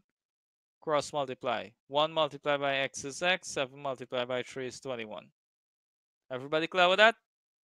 I'm seeing some 21s up, but what about the other people? There are 41 people looking at this stream right now. Which paper, Brittany? Brittany, we're in May 2017 right now.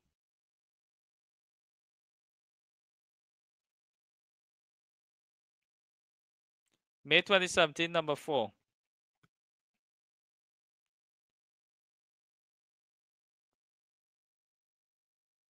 Okay, that's great, Amanda.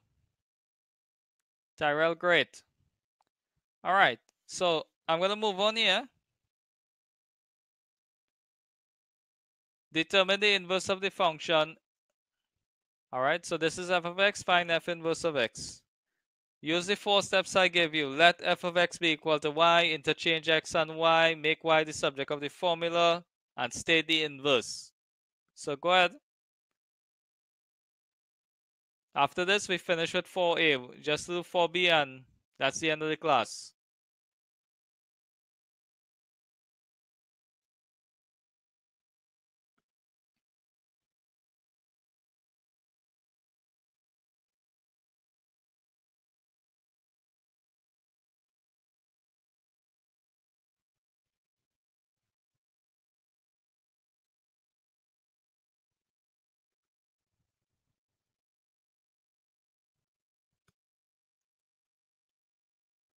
My working telling me that f inverse of x is 3x plus 6. Okay, Nikolai?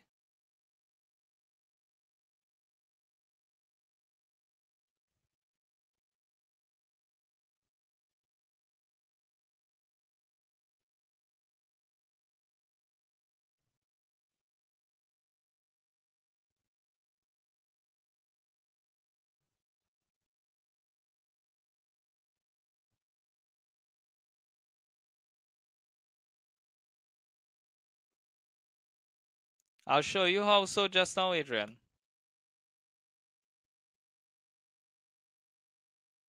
Okay. Vanessa, that's correct.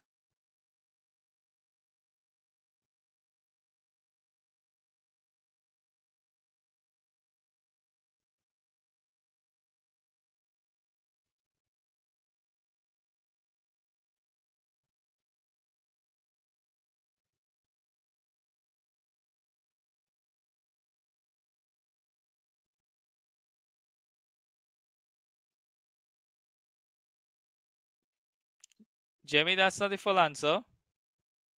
It's 3x plus 6. Same goes to Leah. It's 3x plus 6. All right, let's start working here. So we have here, let me write f of x first. Sorry.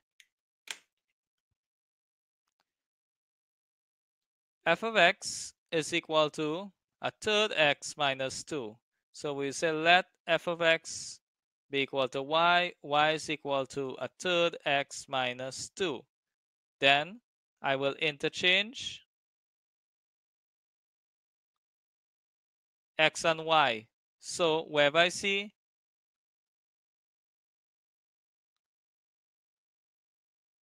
just somewhere.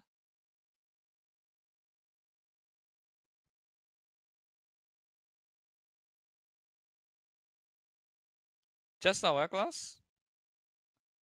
I think I wrote something here and it didn't write. Y is equal to a third x minus 2. So interchange x and y. So wherever I see x, I'll place y, and wherever I see y, I'll place x. So this is x is equal to a third x minus 2. Now I want to make y the subject of the formula.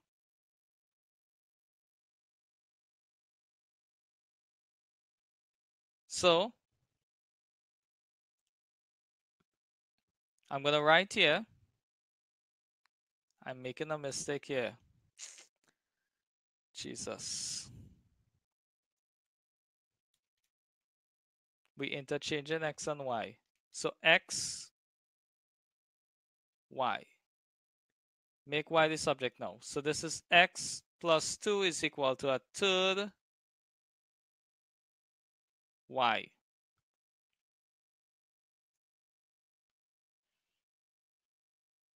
All right, so this is x plus 2 is equal to a third y is the same as y divided by 3. Put this over 1 and cross multiply. So 3 multiplied here, and just put in brackets here. 1 by y here is y, expanding the brackets here. This is 3x plus 6 is equal to y. Y is equal to 3x plus 6. So therefore, f inverse of x is equal to 3x plus 6. All right, let's run through the working. Sorry for being so, well, not that fluid in my explanation. So we have here f of x is equal to a third x minus 2. And we start off with the first step. Let f of x be equal to y. So this is f of x. I made a substitution, so I let it be equal to y. So y is equal to a third x minus 2. I'll interchange x and y. So wherever I see x, I'll place y. And wherever I see y, I'll place x. Then I'll make y the subject of the formula. So I'm going to solve for y. So I take this minus 2 across the equal sign. And this 1/3 y is the same as y divided by 3. I put this x plus 2 over 1, like from down here. I place it over 1, and I'm going to cross multiply. So I'm multiplying along the arrows. 3 multiplied by x plus 2, I just put the brackets here to show that I'm multiplying. Expanded the brackets by the distributive law. So we have here 3x plus 6 is equal to y. Switching it around, this is y is equal to 3x plus 6. Replacing this y now with f inverse of x is equal to 3x plus 6. Okay? So that's the answer there. We finished with part A. Let's deal with part B. All right.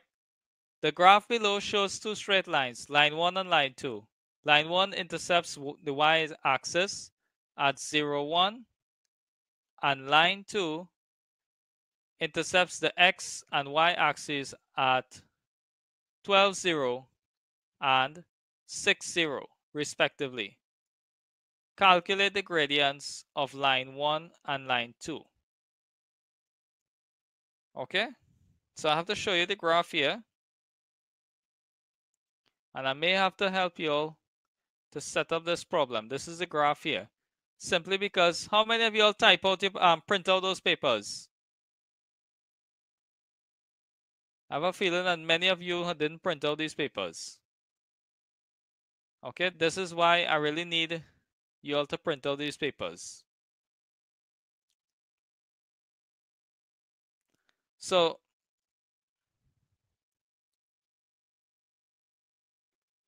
let's look at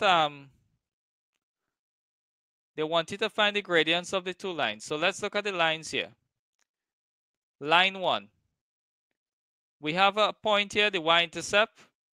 When x is 0, y here is 1. So that's 0, 1. This point here. Okay? All right. And they told you here,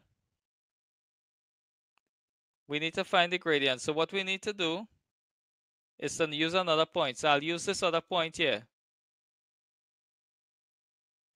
Where's my cursor? Right. I'll use this point here. 2, 5. All right. This is where the lines intersect. So this is 2, 5. So for line 1, I'm going to use these 2 points here. Okay? For line 1, use these 2 points. the y-intercept here, and where these two lines intersect at 2, 5 and 0, 1. So find the gradient of line 1 here. And for the second line here, we could use the 2, 5 as well. Let's see what they give you here as well.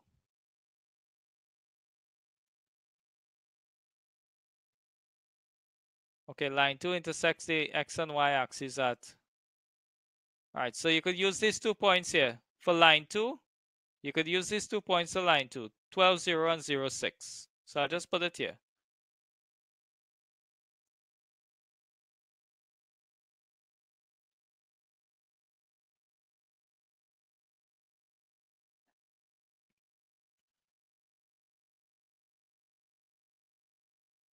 So use these 2 points here, calculate the gradient for line 2.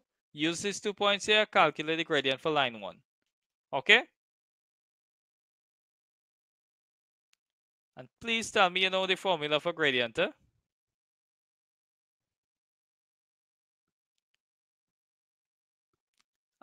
Ajay, 4 divided by 2 is 2.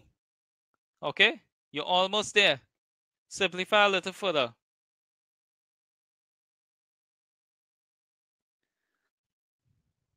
Alright? You would have gotten m1 is equal to 4 over 2. Just simplify it to the next line, but you're correct.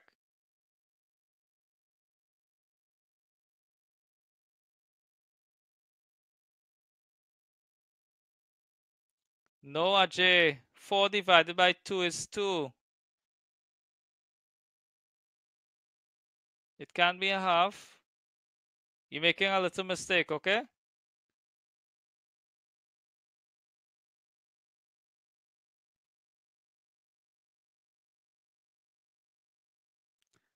Line 2 is minus a half. That is correct.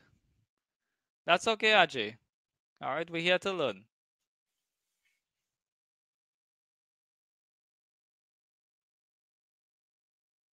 Alright, so you got it 2.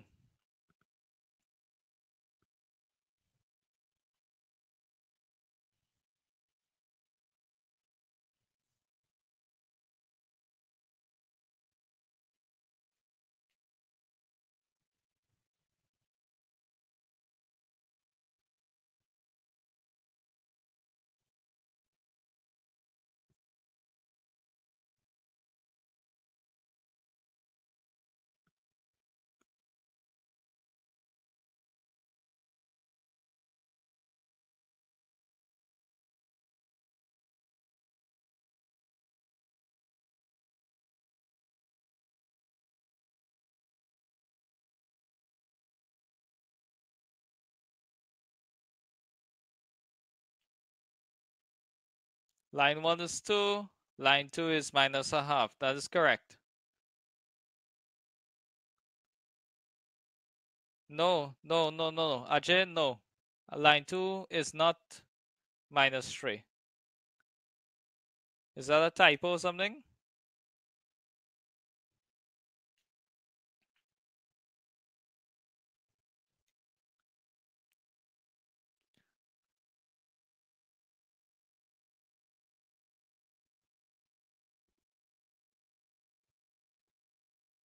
Okay. Alright, so let me start working here. So I'll write the 2 points here, 0 and 1, and 2, 5. I'll call this x1, y1, x2, y2. And we know that for gradient, m is equal to y2 minus y1 all over x2 minus x1. So we're going to substitute in here. 5 minus 1 all over 2 minus 0. So m1 is equal to 5 minus 1 is 4, 2 minus 0 is 2. So this implies that m1 is equal to 2. All right?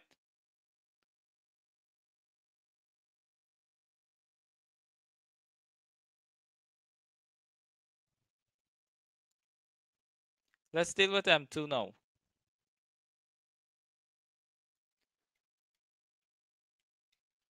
So I'll use here 12, 0, and 0, 6. So what we have here now, we'll just label them out. I'll call this, what I'll call this? X1, Y1, X2, Y2. M here is Y2 minus Y1, all on X2 minus X1.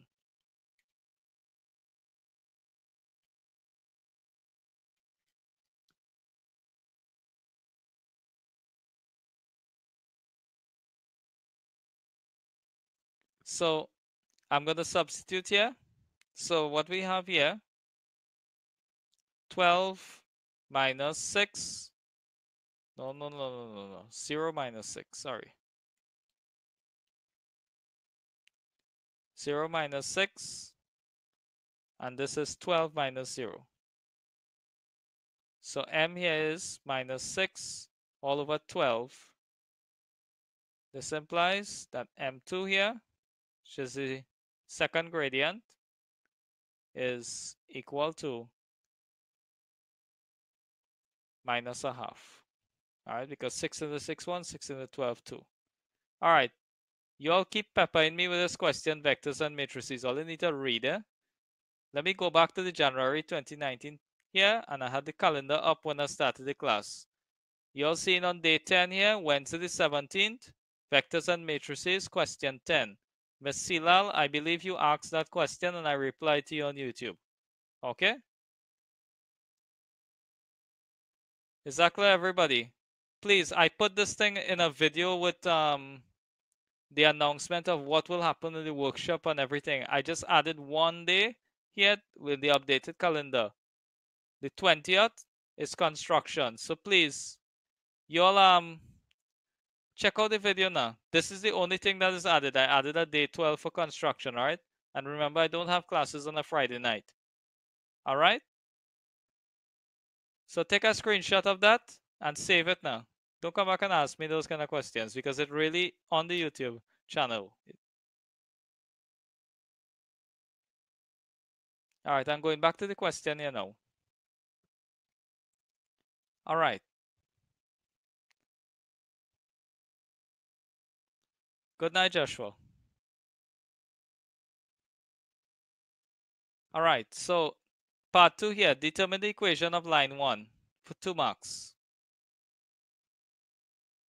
So find the equation of the line 1 here. You have the gradient of line 1. M1 here is 2. That's what we found it to be. And use the graph. Line 1 is this line here. What is the y-intercept here? What is the y-intercept here? C is what?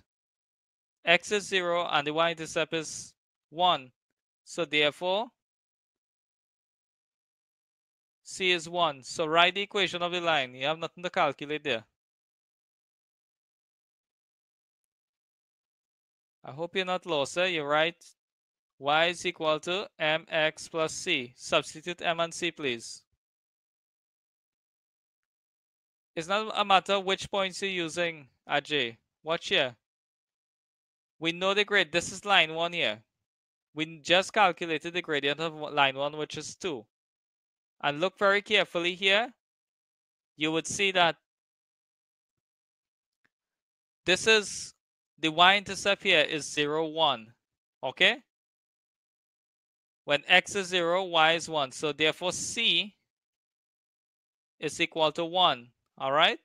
So we're using C here, and we're using the gradient of line 1, which we calculated to be 2. And then we come back here, and we just write the general form of the equation of a straight line. M is 2, C is 1. Put them in and you get it.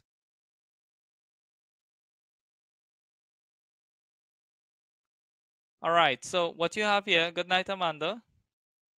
So y is equal to 2x plus 1. That's the answer, okay? Okay, everybody? All right, so let's deal with the last part of this question. One part again, and that's it. B part 3. All right, we're almost there. What is the relationship between L1 and L2? Give a reason for your answer. So what I need to do, go back to the graph here. You're looking at this thing looking perpendicular, right? It looking perpendicular, but we're not sure. But remember, we have a relationship that I keep telling you all about to learn. M1 multiplied by M2 is equal to -1. We know M1 here is 2. Let me write it out properly, right? We know here that M1 is 2 and M2 is -0.5. Okay? So let's check and see if M1 multiplied by M2 if I'm getting -1. Check it out and see if I'm getting -1. What is an illusion there? Fontaine. I'm not sure what's your first name.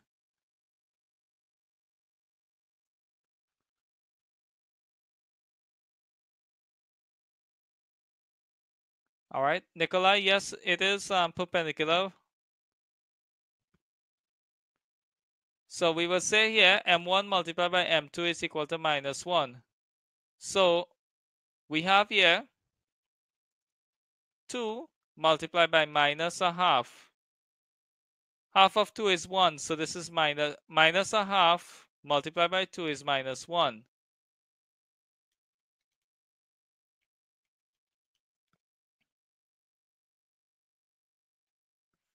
All right, so therefore,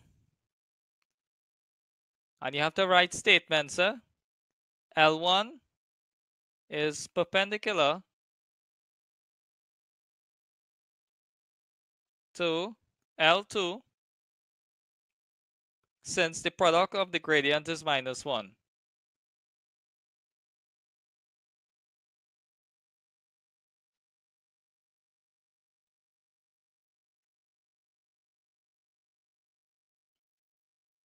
Is that clear, everybody?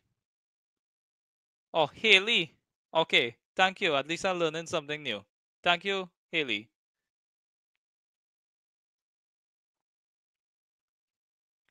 All right, so L1 is perpendicular to L2 since the product of their gradients is -1. All right, and we know that the relationship between perpendicular lines is when we multiply their gradients. If we get in -1, then we know that they are perpendicular. Thank you. Yes, we live and we learn. If we stop learning, something's wrong with us, all right? Okay, great. So, congratulations, everybody. We did 4 questions tonight. We did 4 functions questions. All right, I'm happy that you guys reached the end of the class here tonight. Congratulate yourselves in some way. Tomorrow is day 5, Thursday. We are doing statistics. You can look at all the statistics questions. Now, question 5 in January 2019 and May 2018 is statistics. But statistics used to be question 7 in the older papers, okay? So how was class today? You all enjoyed it? You all learned something? All right. I'm happy that you all got through and you go back, look over the questions. All right. So we made it through. So thank you for sharing the evening with me, and I hope that you will be successful soon. Joshua, you're back. All right. Take care, everybody. Good night. All right. Bye-bye.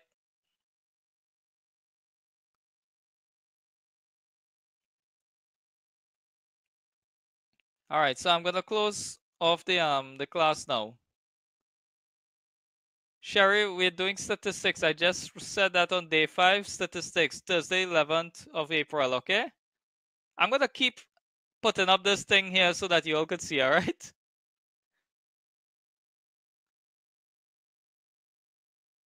Okay, bye-bye. I'm gonna close the close off this live session now.